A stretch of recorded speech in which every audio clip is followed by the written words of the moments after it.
What's happening, guys? Sam Adams here, and today we are talking about the Xbox E3 2019 conference because, hey, there was a lot of big news coming out of this one. But regardless, this video is going to give you a breakdown of the hottest news to come out of the conference, and of course, I will give you my 2 cents on everything. But without further ado, let's go ahead and dive into it.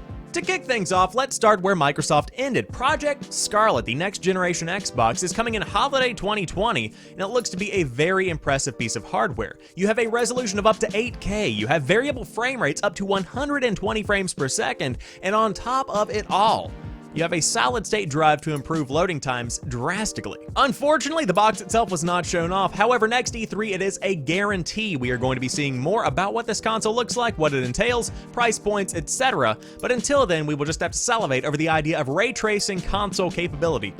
Oh man, it looks good. Cyberpunk 2077 stole the show, or should I say Keanu Reeves. Of course, we got a bit of a new trailer for Cyberpunk 2077, looking phenomenal as always. If you ever just wanted to dive into the future, that's exactly what this game is going to be. But on top of that, Keanu Reeves made a guest appearance because, hey, he's in the game apparently. What? It was crazy. It was breathtaking, you might say. You're breathtaking.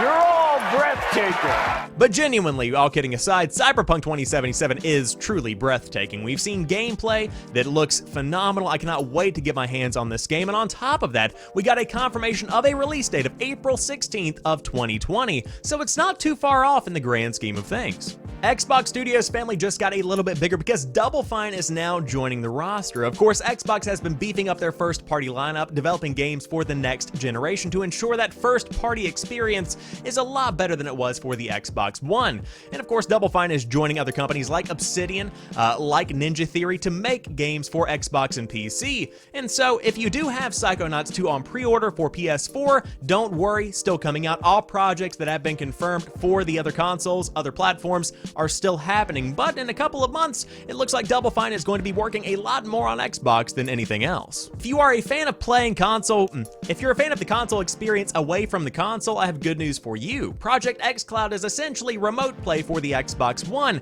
but early reports say the tech itself at E3 is not up to par, very pixelated. The connection goes in and out, and of course, whenever you are showing a tech demo at a show like this, there tend to be a couple of technical issues here and there, so it might not be an accurate representation of what you are going to be getting this fall. But at the same time, I'm still very hesitant about this kind of thing. Gears 5 has a brand new trailer on top of a release date confirmation of September the 10th of 2019. So if you are a fan of Gears of War, that is the day you can dive in with the new experience. At the same time, however, there is a pre-order bonus that's like a collaboration with the new Terminator film. It's a weird situation with Gears 5. I'm not confident in the game, to be quite honest with you, but at the end of the day, if you do want to pick up the game, again, coming out September 10th of 2019. For fans of the Xbox Elite controllers, there is a brand new series coming out that includes a couple of new bells and whistles. On top of stuff like a new grip, you also have adjustable tension on the thumbsticks and a couple of other things that make your gameplay experience tweaked to exactly the way that you prefer it. So for fans of that SCUF style controller, the Xbox Elite Series 2 might actually be something you could be interested in, but at $180. That's a lot of money, but it's also going to be compatible with Project Scarlett, so if you want to pick one up now while the cash is heavy, you could go ahead and get ahead of the game and also play it on the Xbox One in the meantime. Elden Ring got an official announcement. Of course, for fans of the RPG elements in Dark Souls, this game is like that on steroids, but on top of that, the lore is really the value this game brings to the table because it's a collaboration between George R.R. Martin of Game of Thrones fame and Hidetaka Miyazaki. It is going to be absolutely phenomenal. Let me make it clear. And then the Halo Infinite trailer. Let's talk about the Halo Infinite trailer.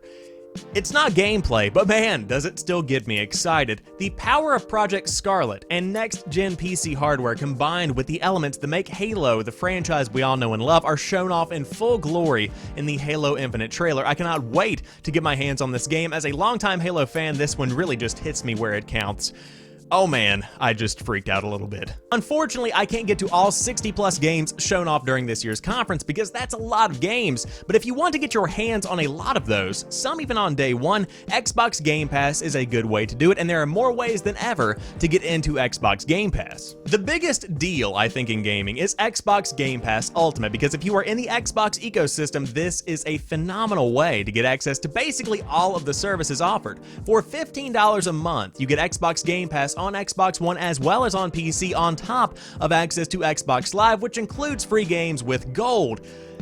That's nuts. But if you are talking about Xbox Game Pass for PC, that is going to cost you $10 a month, and it launched in beta during the show. Now, right now, the games lineup is relatively impressive. You get stuff like Metro Exodus, Football Manager 2019. There are some games worth looking at, but as more and more get added to the service, including the entire Master Chief Collection as it rolls out, more value is going to be brought to the table on that end. But if you do have Game Pass already and you want to see some new additions, there were some announced at the show, including stuff like Batman Arkham Knight, a great game, Metro Exodus, Hollow Knight, and Borderlands The Handsome Collection, all available today on Game Pass, and of course more games to come in the future. So if you do have an Xbox, I would highly recommend considering Game Pass, especially since right now during E3 you can get Xbox Game Pass Ultimate for $1. Just give it a shot, it's $1. But that's pretty much a general summary of everything shown off the Xbox conference, and I will say, as I said at the beginning of the show, some people didn't enjoy it, some people loved it. I sit at probably giving this conference an 8 out of 10. I truly do think that Xbox is setting themselves up for success, especially after Project Scarlett launches, because they have a little bit of streaming, they've got that basic console experience, and now, thank God, they have the games to back up both of those ways to experience those products. But I digress. Let me know what you thought about the conference down below, and of course, if you want to subscribe to the channel, I do a podcast 5 days a week normally. This week it's a little bit different, but subscribe for that content because I'm always pumping it out for you guys. But until the next video, I hope you guys have a phenomenal rest of the day. I will talk to you soon, and peace.